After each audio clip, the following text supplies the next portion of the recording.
नमस्कार। चंद्रकांत भट्ट अमेरिका से। एक छोटा सा इंसिडेंस वो जमाने से आज तक दुनिया भर में सल्तनत बदल देती है, क्योंकि इंसान की सोच कभी कायम ही नहीं होती है। इंसान की सोच गधे को सिंह बना देती है, सिंह को गधा बना देती है। सोशल मीडिया आज गधे को विश्व गुरु बना देती है और विश्व गुरु को गधा बना देती है। वो एक वक्त था कि नमक की एक छोटी सी मुट्ठी ने साम्राज्य की नींव हिला दी।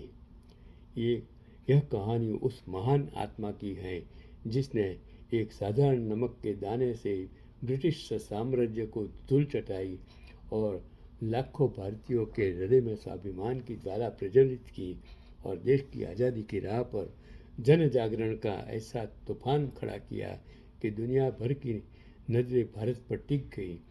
यह महात्मा गांधी के नमक सत्याग्रह, सॉल्ट सत्याग्रह की या दांडी यात्रा की मार्मिक गाथा है।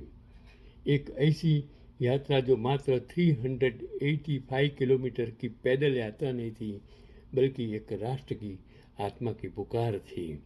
आज सत्ता में बैठे अहंकारी विश्वगुरु को क्या पता कि भाई इन लोगों ने आज़ादी के लिए क्या क्या किया है। आज़ादी मुफ्त में नहीं मिली है।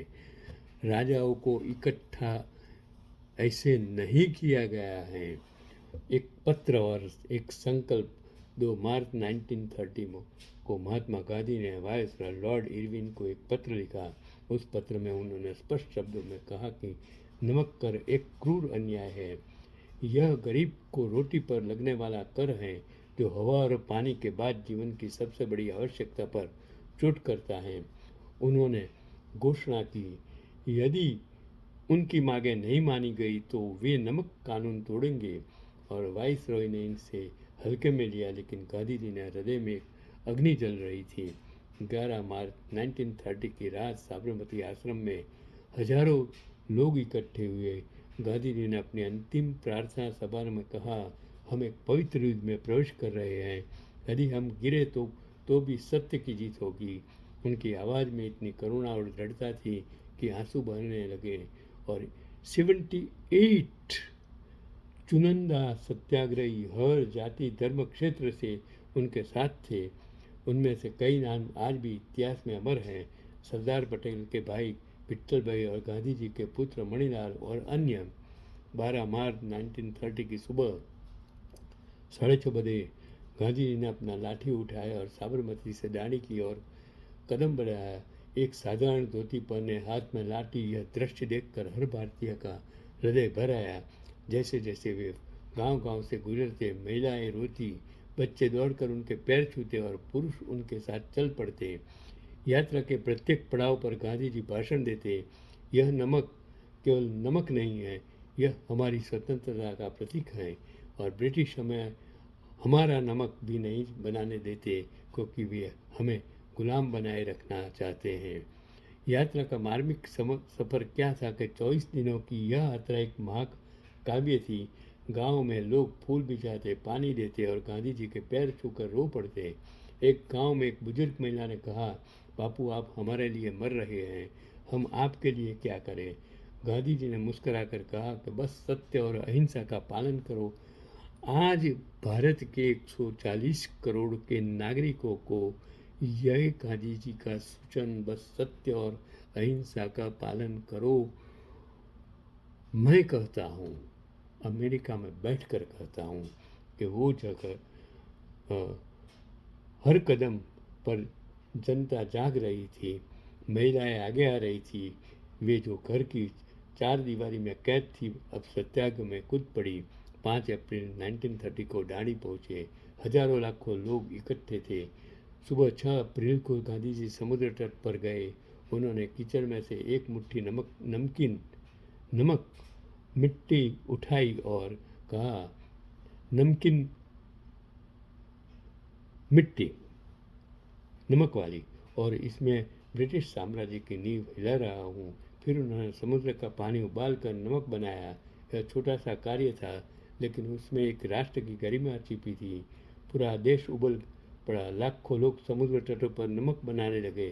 बाजारों में अवैध नमक बेचा जाने लगा। अन्य नेताओं का योगदान एकजुटता की मिसाल हो गई। यह आंदोलन गांधी जी का नहीं था, पूरे राष्ट्र का था। जवाहरलाल नेहरू युवा नेता नेहरू अप्रैल में गिरफ्तार हुए, लेकिन उन्होंने पूरे उत्तर भारत में नमक सत्याग्रह को फैलाया।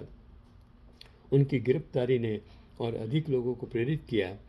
सरोजिनी नायडू कवयित्री और राष्ट्र की नाइटिंगेल, गांधी जी की गिरफ्तारी के बाद उन्होंने द्रासना नमक कारखाने पर ऐतिहासिक मार्च का नेतृत्व किया। 21 मई 1930 को 2500 सत्याग्रह को साथ वे आगे बढ़ी। पुलिस ने लाठियां बरसाई, लेकिन सरोजिनी ने कहा, मारो लेकिन हम नहीं रुकेंगे। उनकी बहादुरी ने दुनिया को ये दिखाया कि भारतीय महिलाएं भी आज़ादी के लिए लाठी खा सकती हैं। सरदार वल्लभ भाई पटेल, गुजरात में उन्होंने संगठन किया, गांव-गांव जाकर लोगों को जोड़ा।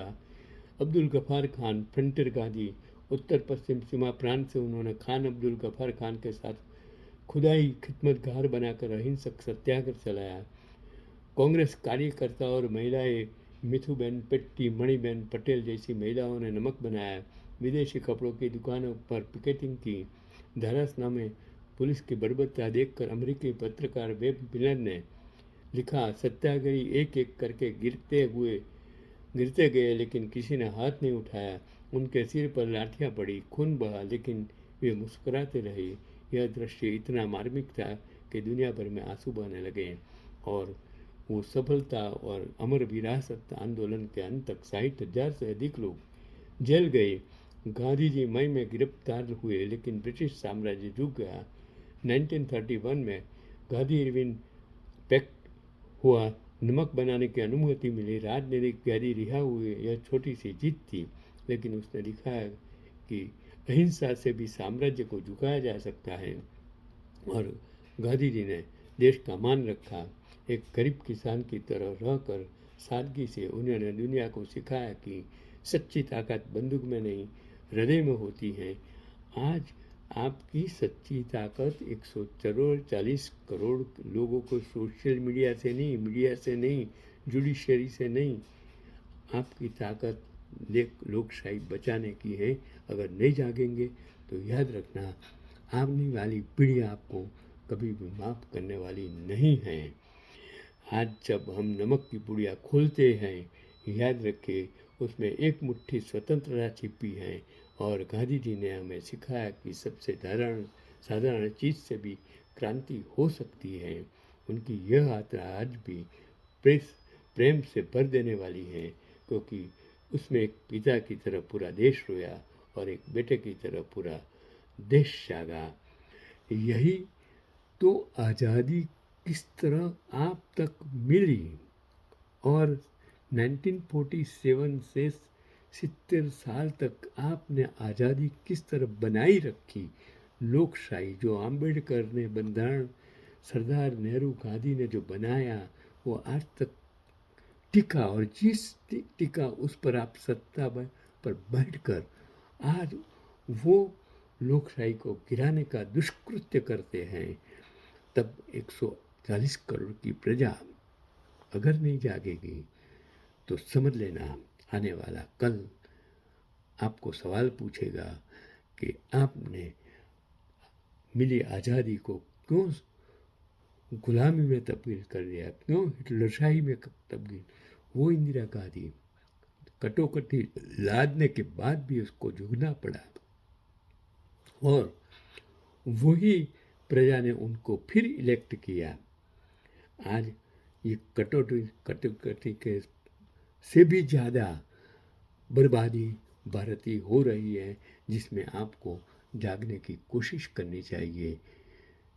जिस विवेकानंद ने आपको जागो उठो देश को बचाओ कहा था, वो गांधी का देश आपको बचाना है। यही आज का पैगाम।